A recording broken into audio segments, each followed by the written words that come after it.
I'm Logan Crawford, and right now on Spotlight, we are diving into the captivating world of The Rubber Room. It is a novel written by author Ivan Bosanko. It is set in the transformative 1950s. The book follows the story of Caitlin McRae as she faces change, commitment, and challenge amidst a society on the brink of enlightenment, all while uncovering the darkest secret of the railroad industry. We are delighted to have Ivan on the spotlight today. We thank the team at Authors Reputation Press for helping us put him in the spotlight today, and ask viewers like you to support writers like him by subscribing to our channel. Ivan, thank you so much for joining us. Thank you, Logan. Go ahead with the interview. I'm ready. All right, sir. Well, what was your inspiration behind writing The Rubber Room? Why did you write it? Several. I had several reasons. My older brother was retiring from the Santa Fe Railroad after their merger, and he cleaned out his file, and I was there at the retirement party, and I noticed there was an article in there about a family in the San Francisco area who had been given the rubber room treatment. And well, as it happened, I was in that area, so I contacted the author, and he and I sat down and we went through situation by situation. He says, Ivan, please novelize this actual happening, and it would be well worth your time. And that's what I did. Absolutely. Now, for the folks at home who haven't read it, what is a rubber room when you talk about the railroad and the rubber room? Okay, the railroad for over 100 years had a little system which was finally brought out of the closet by my book, where they had mistreated people that they wanted to get rid of, but they would not fire them. They would put them out on a siding and then hire people to take care of them so they would never return, and therefore the problem was solved. But in their view, however, it was not solved at all. It just prolonged and highlighted the problem. Absolutely. Absolutely. Now, in your book, you write about the rubber room, you write about the railroad, and you also write the story of Caitlin McRae. Tell us a little bit about her and why you developed her as a character. Is she based on somebody in real life? Yes. Caitlin McRae is a composite of several people I have known, one personally who was Irish and came over through had immigration parents, and they were very strict Catholic people. And I chose that kind of background purposely because I wanted to get into the three C's: change, control, and commitment and conflict, which is four. But nevertheless, that provided a great background, and these people do not change their views. The Irish Catholics by nature are last to accept change. They do not belong. Yet my book is all about change. And I thought, what a combination.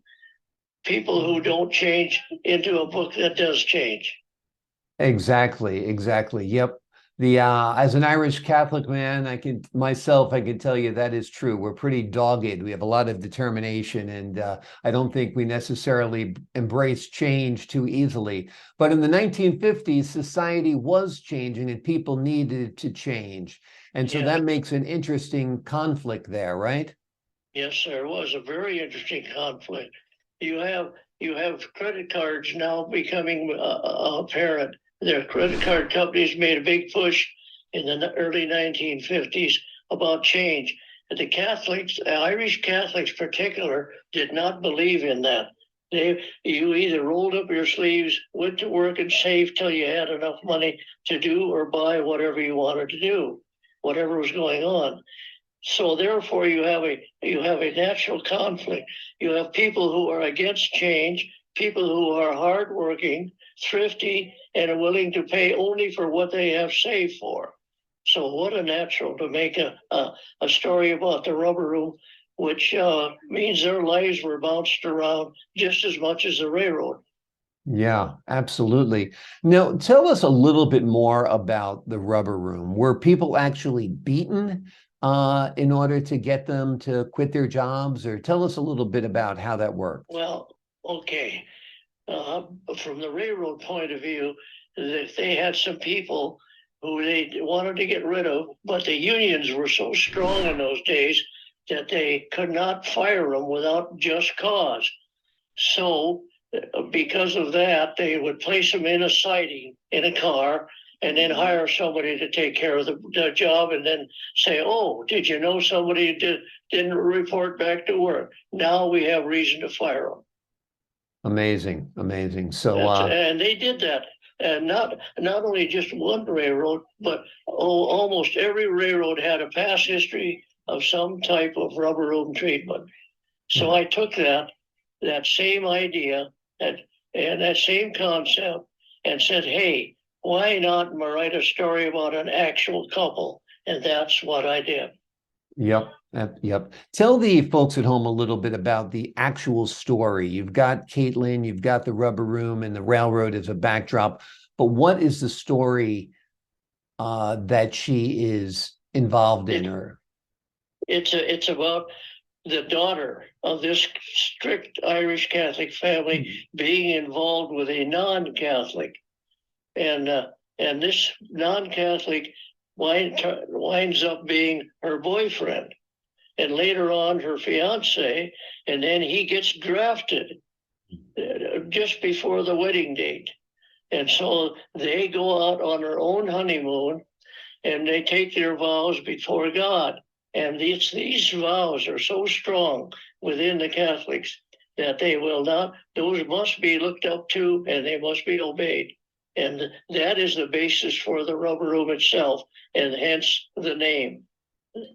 Absolutely, absolutely. Society was changing in the 1950s. It was going to change even more dramatically in the 1960s, as morals changed and society values changed. Have you thought about working on that aspect of it as well?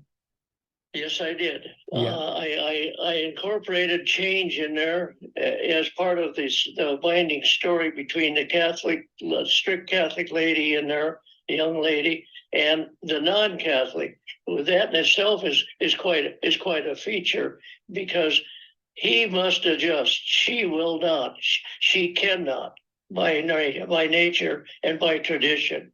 So therefore, you've got a terrific background for non-Catholics versus Catholic, and yet because of the love aspect, it is really spellbinding. Absolutely. Yep. It is a great book, a strong book for sure. Is this your first book? It's pretty amazing.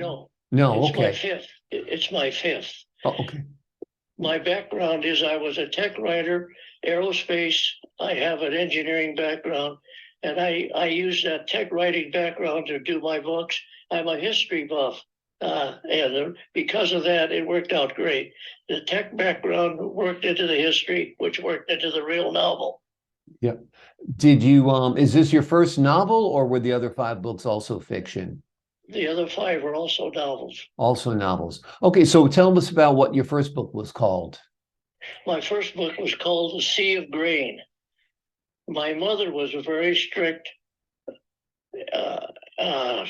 Quaker, and my dad was again, there's that conflict. Yes. My dad was non-Catholic or non-Quaker, right, in this case.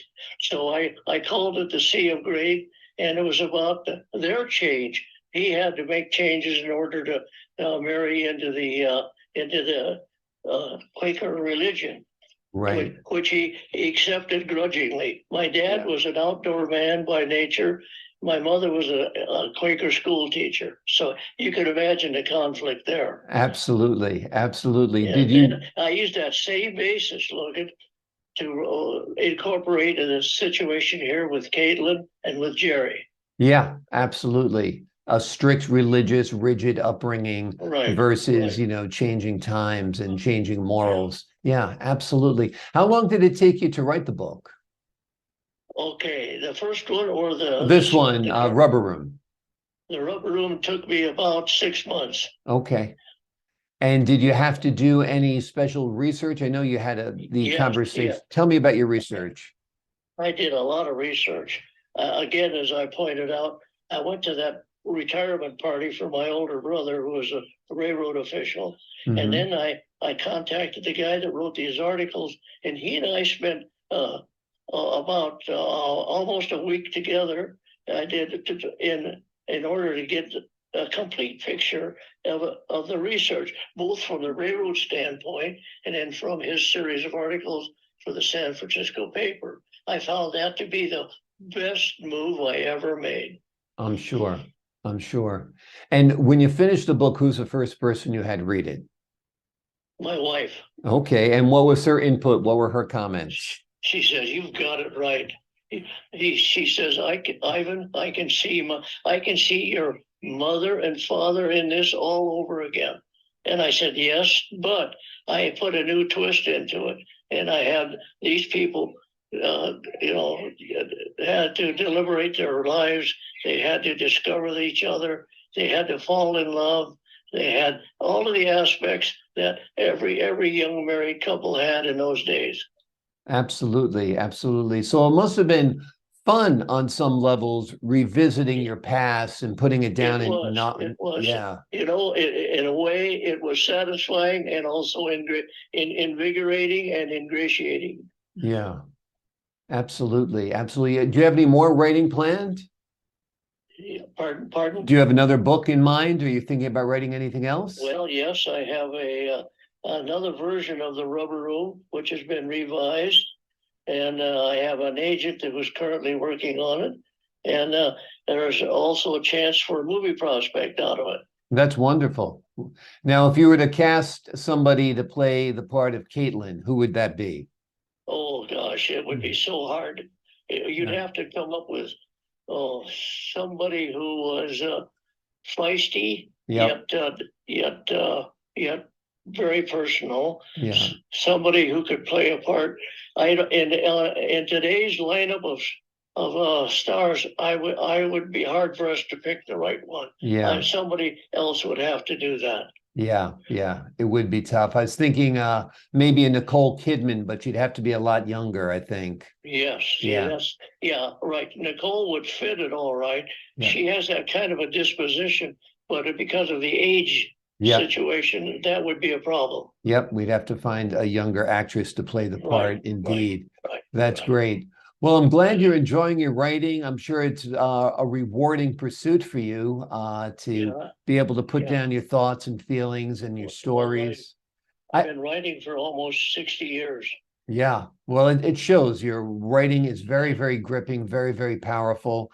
I enjoyed the book very, very much. Now, I've always also found it interesting about the railroad, about how hard they treat people who trespass on their property. That's another deep, dark secret of the railroad. They tend to beat up the people who hitch a train or are caught camping on their grounds. The railroad police can be quite fierce. Yes, they would be.